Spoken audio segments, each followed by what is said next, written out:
अब आगे बढ़ते हैं और फोकस करते हैं वर्ल्ड इकोनॉमिक फोरम पर जो दावोस में चल रही है, और वहां से एक एक करके हमें अब ढेर सारे अपडेट्स मिलना शुरू हो चुके हैं।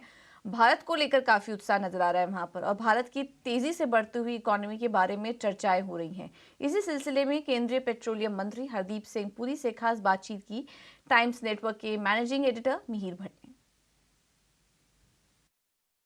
We are at Davos at World Economic Forum 2024 and India is the buzzword. There is a lot of excitement about India. I have a very special guest with me. Shri Hardeep Singh Puri is with me. Sir, thank you so much for joining us at Times Network. There is a lot of excitement about India, and I think India this year has completely dominated the presence at Davos. What is your view? Well, I would endorse your view that there is a lot of excitement about India. But I would only add that excitement is anchored in reality, in facts. That excitement is anchored in the India growth story and how the growth story is playing out.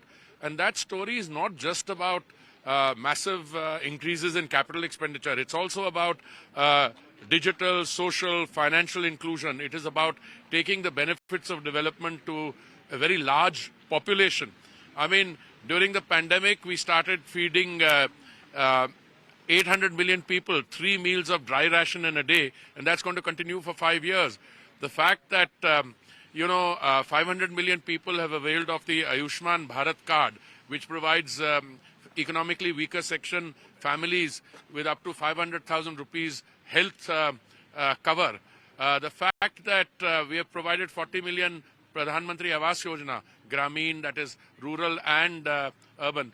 But that's on the one side. The Ujjwala scheme has resulted in subsidized gas being available, free cooktops, and 100 million of our sisters from economically weaker section have got those gas cylinders. But it's also about another thing.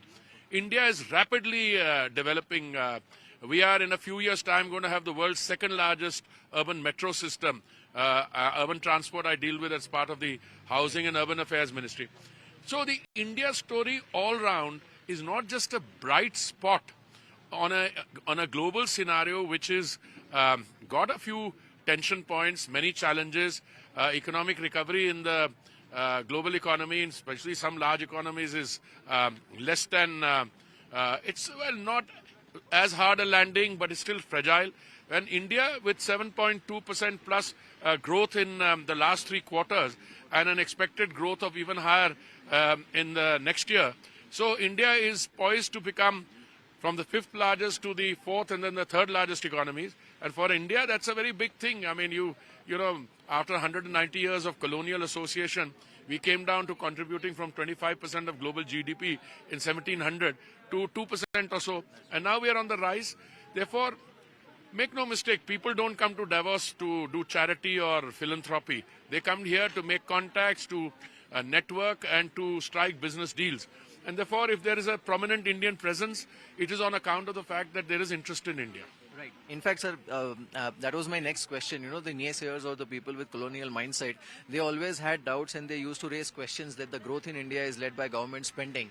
Contrary to that, what we have seen here is there is a lot of excitement on the corporate level too for investments. What is your take? No, that is precisely the point. I mean, the government, as in the government, is one part. Then now you suddenly have the Indian public sector companies doing exceptionally well. The private sector has always been active. There was some feeling earlier that the private sector interest was flagging or a little waning a bit. But I think Davos and, you spend 3 days here meeting with hundreds and thousands of people from all over the world. And then you say that the naysayers come in with the residual cynicism and I would say also a fair degree of political motivation, which is negative.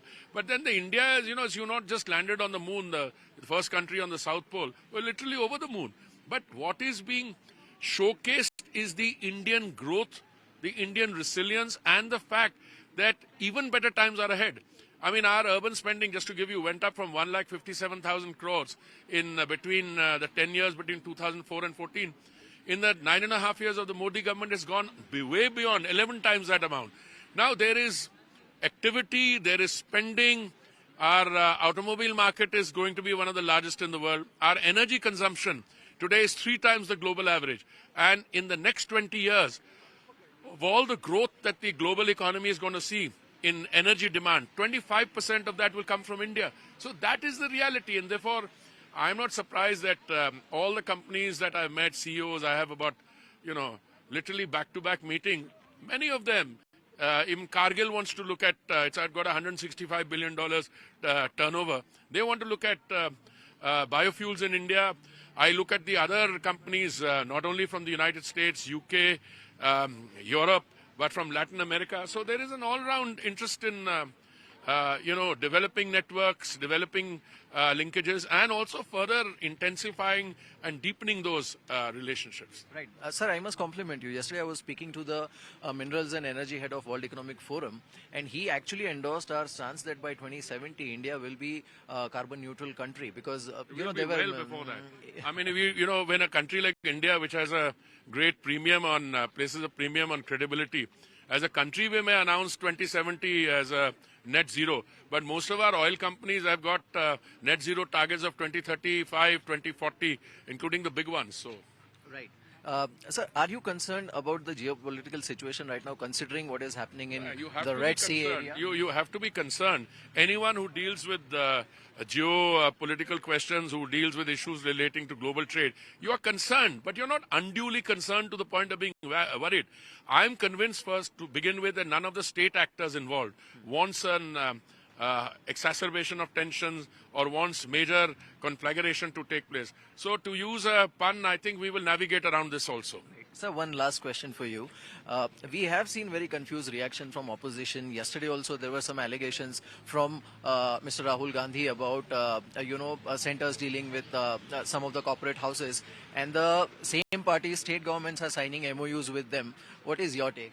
I don't think I want to place myself in the position of having to find consistency in Mr. Rahul Gandhi's statement. He is entirely welcome to say what he wants to.